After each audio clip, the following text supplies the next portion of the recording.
자, 오늘 그리스도인의 헌신이라는 제목으로 하나님 말씀 전하도록 하겠습니다. 우리가 신앙생활 하다 보면 헌신이라는 말을 자주 듣습니다. 헌신 예배를 드리기도 하고 헌신자를 세우기도 하고 헌신을 결단하기도 합니다. 헌신이라고 하는 말을 한문으로 풀이하면 헌신할 헌자에 몸 신자를 사용합니다. 그래서 헌신의 뜻은 자기 몸을 바친다, 자기 자신을 온전히 드린다, 이런 뜻입니다. 그래서 헌신이란 시간이나 물질의 일부를 드리는 것이 아니라 자기 자신 전체를 기꺼이 드리는 것을 의미합니다. 그러면 교회에서 헌신은 무엇일까요? 많은 사람들은 헌신을 교회에서 봉사하는 것, 시간을 많이 내어서 하나님 앞에 드리는 것, 열심히 일하는 것, 헌금을 열심히 드리는 것이라고 생각합니다. 물론 그것도 헌신의 한 모습입니다. 그러나 성경이 말하는 헌신은 그거보다 훨씬 더 깊은 의미가 있습니다. 성경적으로 보면 헌신은 로마서 12장 1절에서 말하는 것처럼 너희 몸을 하나님이 기뻐하시는 거룩한 산 제물로 드리라 라고 말씀합니다. 여기서 드리라 라고 하는 이 말이 바로 바칠 헌자, 헌신을 의미합니다. 그래서 헌신은 억지로 끌려가며 하는 희생이 아니라 사랑 때문에 자원하여 자신을 드리는 것입니다.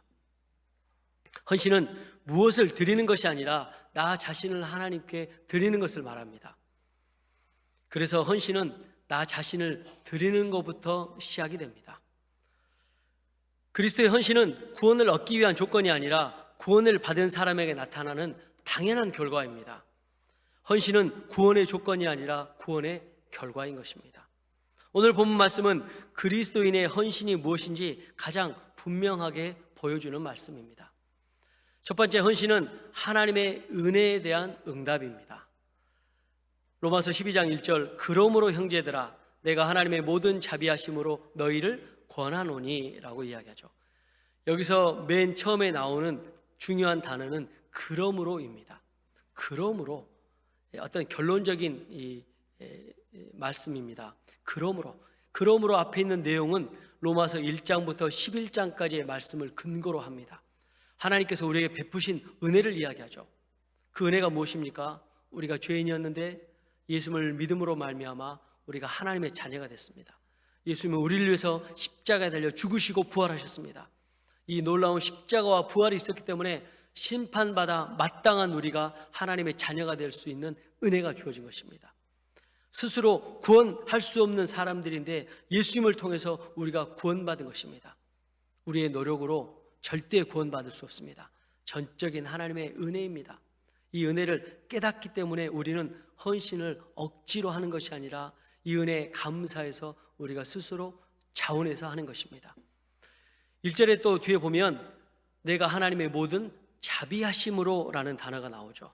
이 단어는 단수로 쓰이지 않고 복수적인 의미를 가지고 있습니다. 그래서 하나님께서 우리에게 베푸신 모든 구원의 은혜를 포함하는 것이 바로 하나님의 자비하심입니다. 우리를 선택한 은혜, 칭의의 은혜, 성화의 은혜, 영화의 은혜를 포함해서 복수적인 의미를 가지고 있습니다. 우리는 하나님의 자비 때문에 구원받을 수 있게 되었습니다. 성경에서 자비란 죄인을 향한 하나님의 사랑을 말합니다. 심판 대신 베푸시는 긍휼을 말합니다. 감정을 넘어 행동으로 나타내는 하나님의 사랑을 말합니다. 그리고 우리가 이웃에게 실천해야 될 삶의 태도를 말합니다. 신약에서 이 자비라고 하는 단어는 엘레오스라는 단어를 씁니다. 이 뜻은 죄인을 향한 긍휼, 용서와 구원의 사랑, 행동으로 나타내는 하나님의 은혜를 말합니다.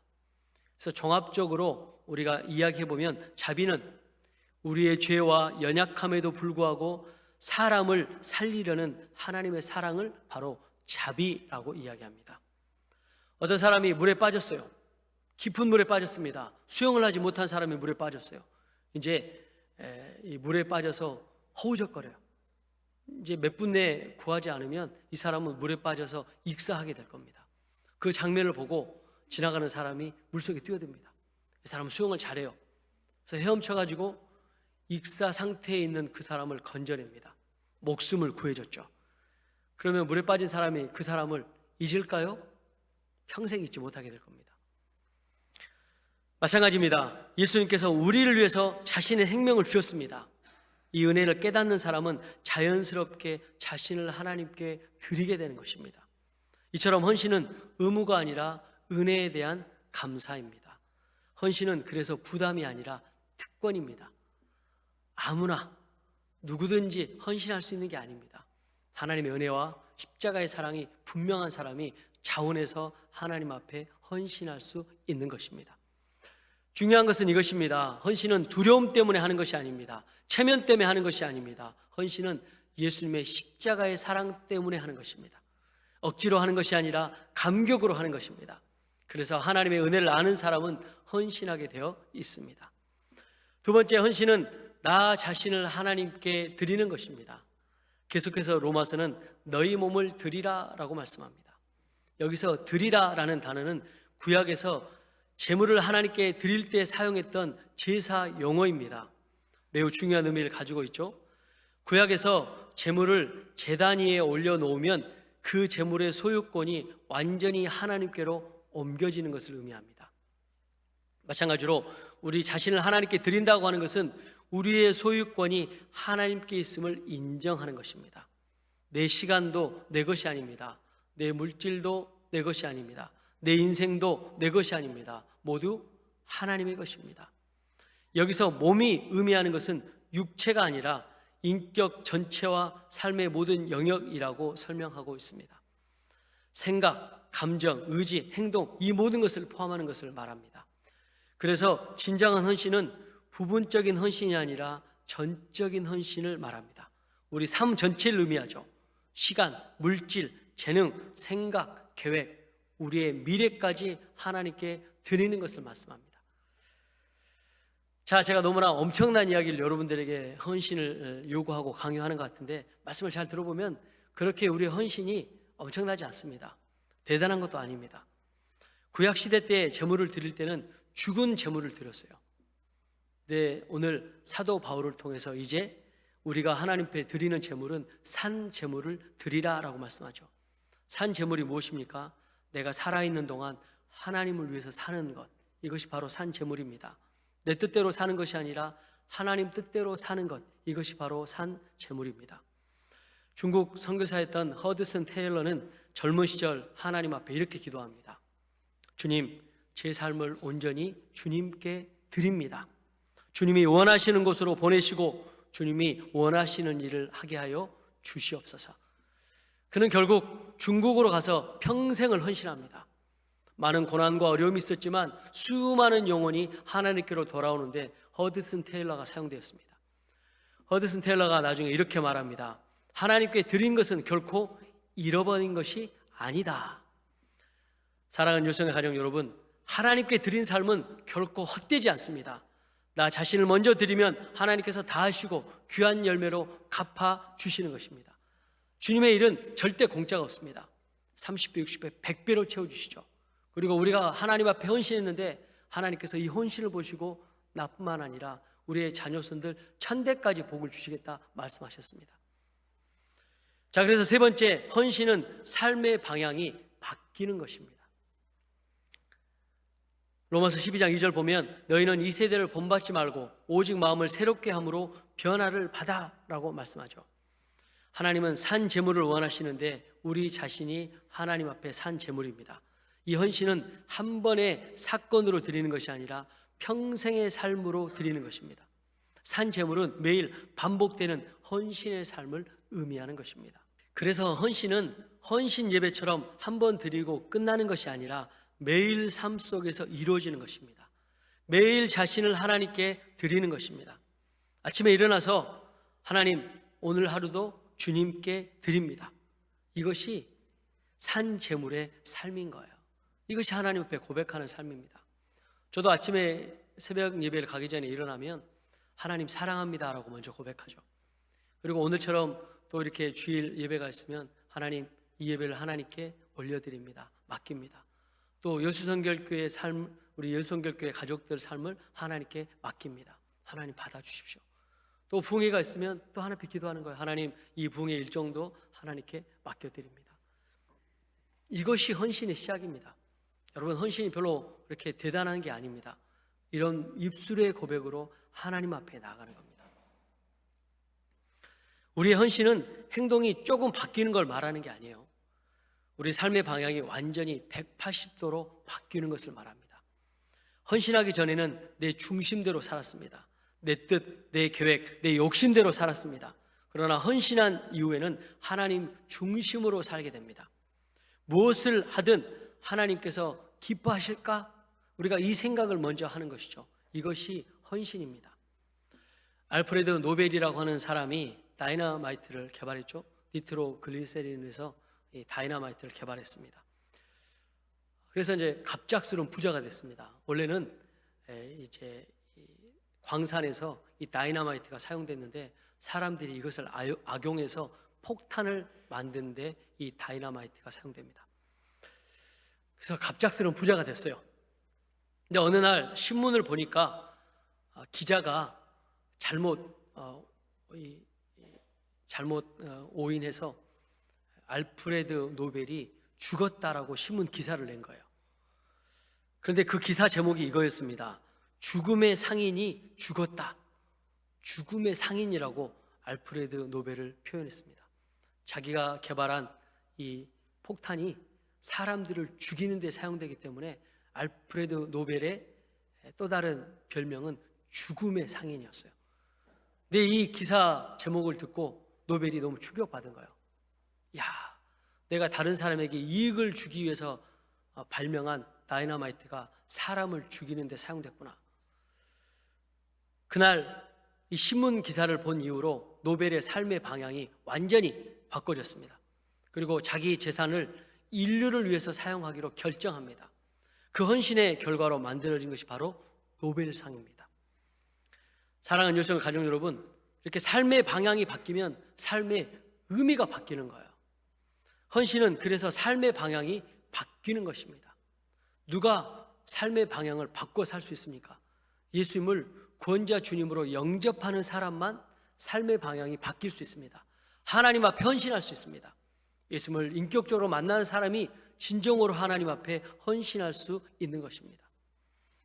자, 그래서 네 번째, 참된 예배를 드리는 것이 진정한 헌신입니다. 본문은 이 참된 예배를 영적 예배라 말씀합니다.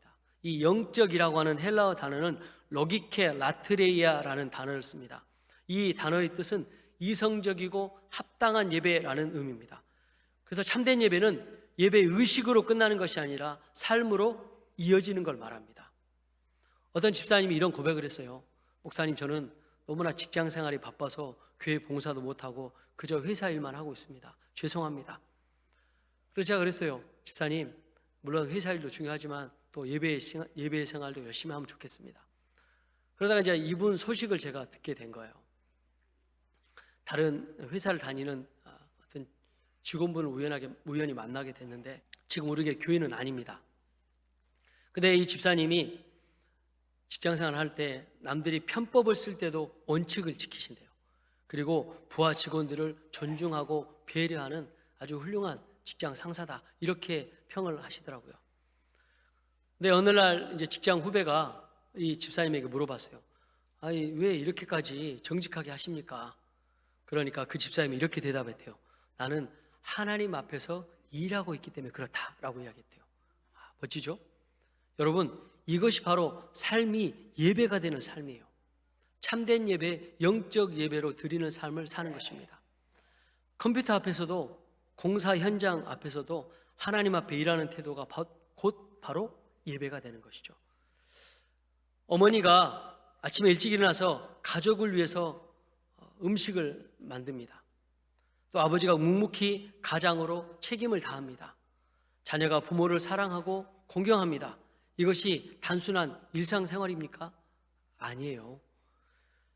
주님, 이 가정을 제게 맡겼으니 주님께 하듯 섬기겠습니다. 이 마음이 들어가면 주방도 성전이 되고 거실도 예배당이 됩니다. 운전할 때 양보하는 것, 그죠? 갑자기 막 끼어들게 하고, 여수에서 와서 보니까 아침에 이렇게 어디 일정이 있어서 순천이나 다른 지방에 갈 일이 있어서 운전하면 레이서가 시작이 되는 것 같아요. 레이싱이 막 들어가요. 막 직장 늦으면 안 되니까 막 깜짝 놀랐어요. 끼어들기를 하는데 막 무섭게 끼어들더라고요. 근데 저는 웬만하면 양보해요. 양보하는 게 훈련이 돼 있어서 양보해요. 그리고 서울에서는 무조건 깜빡이만 켜면 다 양보해 줍니다. 막. 근데 어떨 때는요, 막 깜빡이도 없이 막 들어와요. 그럴 때 어떻게 해야 돼요? 참아야 돼요. 제가 운전하는 스타리아는 옆에 양쪽에 여수 성결교회가 막 대문짝만하게 써 있습니다. 제가 타고 다니는 승용차 뒤에는 뒤에 여수 성결교회 로고가 붙어 있어요. 물론 이게 붙어 있지 않아도 예수 믿는 사람은 양보하는 겁니다. 화를 참는 것입니다. 그리고 손해를 감수하고 정직을 선택해야 돼요.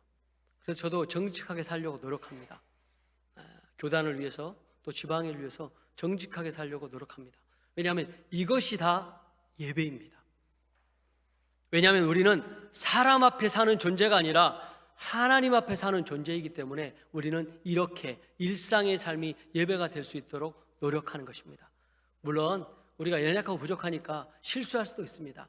다시 회개하고 하나님 앞에 우리의 삶이 예배가 될 수 있도록 나아가는 것입니다. 우리는 예배당에서만 예배하는 것이 아닙니다. 삶 전체가 예배입니다. 일터에서도 예배하고 가정에서도 예배하고 일상 속에서도 예배해야 됩니다. 헌신의 삶 자체가 바로 예배, 영적 예배인 것입니다. 자, 그래서 마지막 다섯 번째, 헌신의 삶은 하나님의 뜻을 이루는 삶입니다. 본문은 마지막으로 말씀합니다. 하나님의 선하시고 기뻐하시고 온전하신 뜻이 무엇인지 분별하도록 하라. 분별하다라고 하는 것은 아는 것만이 아니라 이 아는 것을 시험하고 확인하고 경험적으로 깨닫는 것을 분별하다라는 단어를 씁니다. 이 뜻은 세 가지로 설명됩니다. 선하시고 우리에게 유익한 뜻이죠. 기뻐하시고 하나님이 기뻐하신 뜻입니다. 온전하시고 부족함이 없는 완전의 뜻을 가지고 있습니다. 이처럼 하나님의 뜻은 억지로 참아야 하는 길이 아니라 결국 가장 좋은 길입니다. 하나님께 헌신된 사람은 하나님의 뜻을 알게 됩니다. 그리고 하나님의 뜻을 이루는 삶을 살게 됩니다. 가장 복된 삶은 하나님 뜻 안에 사는 것입니다. 우리가 살면서 확신이 없는 삶을 살 때가 너무나 많이 있습니다. 불안과 염려 가운데 살 때가 너무나 많습니다. 그러나 우리 삶을 하나님께 드리고 헌신하면 하나님께서 선하시고 기뻐하시고 온전하신 뜻이 무엇인지 우리에게 분별하게 은혜를 주십니다. 그리고 그 길로 걸어갈 때 가장 안전한 길이고 가장 확실한 길입니다. 왜냐하면 하나님은 우리의 아버지가 되셔서 가장 좋은 길로 인도하시기 때문에 그렇습니다. 사랑하는 요성의 가정 여러분, 오늘 우리는 로마서 12장 1절 2절 말씀을 통해서 그리스도인의 헌신이 무엇인지 배웠습니다. 헌신은 의무가 아니라 은혜에 대한 우리의 응답입니다. 헌신은 일부를 드리는 것이 아니라 나 자신을 하나님께 드리는 것입니다. 헌신은 한 번의 결단이 아니라 삶의 방향이 바뀌는 것입니다. 그리고 헌신의 삶 자체가 하나님께서 기뻐하시는 참된 예배인 것입니다. 우리는 이미 하나님의 자비하심을 입은 사람들입니다. 십자가의 은혜로 구원받은 사람들입니다. 그렇다면 우리의 남은 인생은 누구를 위해서 살아야 되겠습니까? 찬양의 고백처럼 나의 모습, 나의 소유를 주님 앞에 드리며 사는 것입니다. 이 고백이 우리의 입술의 고백으로 끝나지 않고 삶의 열매로 나타나시길 주님의 이름으로 축복합니다. 하나님은 우리의 재능만 원하시는 게 아닙니다. 시간의 일부만 원하시는 것도 아닙니다. 하나님은 우리 자신을 원하십니다. 오늘 예배 마치고 세상으로 나갈 때 이렇게 기도하시면 좋겠습니다. 하나님, 오늘도 제 몸을 산 제물로 드립니다. 제 생각과 말과 행동이 주님을 향한 예배가 되게 하여 주시옵소서. 제 삶의 방향을 주님 뜻에 맞추게 하여 주시옵소서. 그때 우리의 일터가 예배가 되고 가정이 은혜의 자리가 되고 일상이 거룩한 제단이 될 줄 믿습니다. 하나님께 우리의 자신을 드리는 헌신은 결코 손해가 아닙니다. 가장 안전하고 가장 확실한 길입니다. 하나님 뜻 안에 사는 것이 가장 복된 길이기 때문에 그렇습니다. 오늘 우리 모두가 다시 한번 결단하길 원합니다.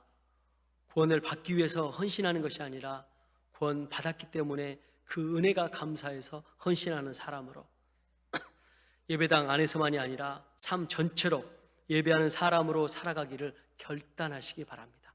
하나님은 이런 귀한 분들을 통해서 하나님의 선하시고 기뻐하시고 언제라는 뜻이 무엇인지 분별하는 삶의 축복으로 함께 하실 것입니다.